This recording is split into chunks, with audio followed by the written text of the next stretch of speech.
So good to see you with the sack on Sunday. You're studious about your work. Pass rushing to you, how much have you focused on that in training camp and even through the start of the regular season in terms of skill development?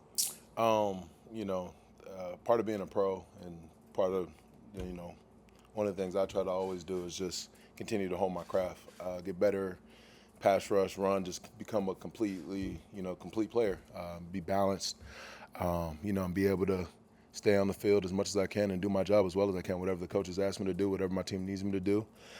Just try to develop them as much as possible, whether it's day by day or week by week, season by season, just always getting better.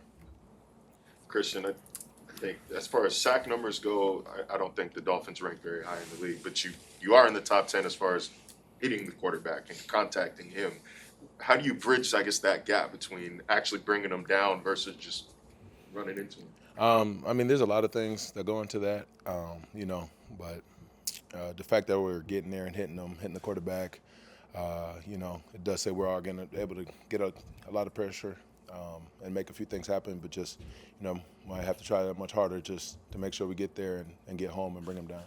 It feels better, not getting the sack but still hitting him than not getting the sack and not touching him at all. Well, you always want to go, you like, again, there's always a lot of different things that go into that, but, you always, sacks are big plays, but hitting the quarterbacks affect them as well, too, so. I ask because a lot of fans they like to clamor about sack numbers, but it feels like sacks are, like you said, they're a great stat, but Yeah. they could be a little misleading. Right, yeah, and like I said, there's a bunch of ways you can affect the quarterback. A batted pass could be as affect the quarterback just as much as a sack can. So it just really all just depends. Christian, I have one more thing on the pass rush thing. Did you and Austin Clark over the offseason program in August focus on just polishing some of the pass rush moves you had, or have you developed any new ones? Have you worked on developing new ones? Really, it's just, like, again, it's like it doesn't really matter about, there's a lot of guys who have great sack numbers off of just a few moves. It's just really working on what it is that you do as a scheme and what fits you best as an individual, and mastering those things and figuring out where you could where you could take risks, where you could take shots, where you gotta kind of just where you can't here and there. It's all just about the scheme and what fits your skill set. Christian, what do you? I'm sorry, Go ahead. Well, what do you guys find when you look back at run defense? You had some bright spots like the turnover on downs, of course, fumble in the allowing a guy over 100 yards. What would you find? Well, each week, the goal is just to get better.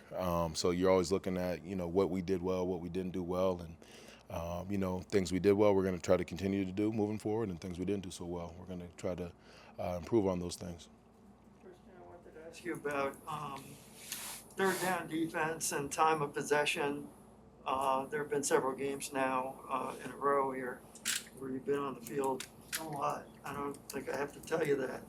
What are you seeing as what's going wrong, and how frustrating must that be to not be able to get off the field when you want to?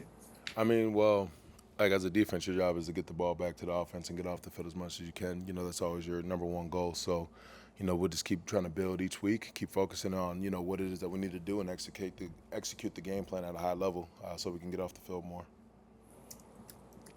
Brady or Belichick? Brady or Belichick?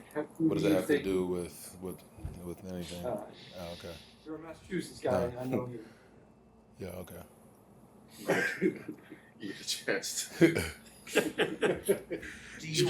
I just had a random thing, not that though.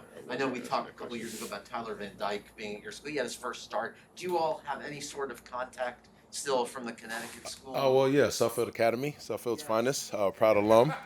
But yeah, so actually, I talked to Tyler when he first came down here a little bit, and I'm still open to talking to him whenever.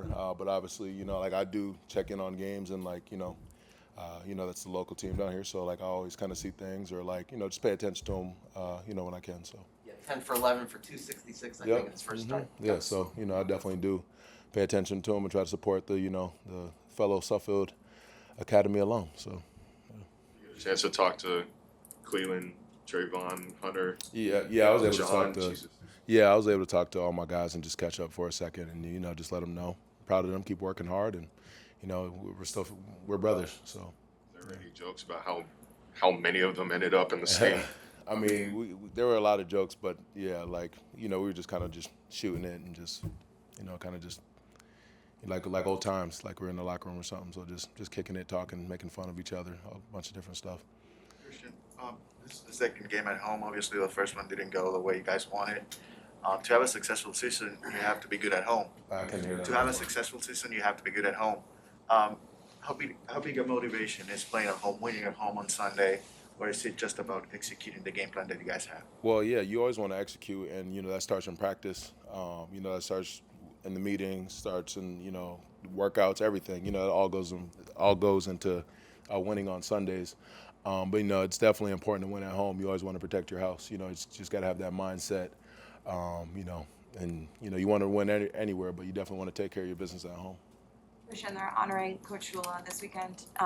Do you feel that history, like in this building, and if you had any interactions with him that you remember stand out? Absolutely. Like, I'm definitely aware of the great history here and great things that teams before us were able to do. And it's the history here is pretty rich. So I think that's awesome, and I think that's pretty cool. And definitely when other former players come around, former coaches, I always have a little extra sense of like, let me listen, let me lock in, or let me just go and say what's up to that guy, that person, that coach, that former player, whatever, and just shake their hand a lot of times when I can, or just because there was a lot of people came before me who were able to like I said, make their rich history here. So yeah, so it's always pretty cool.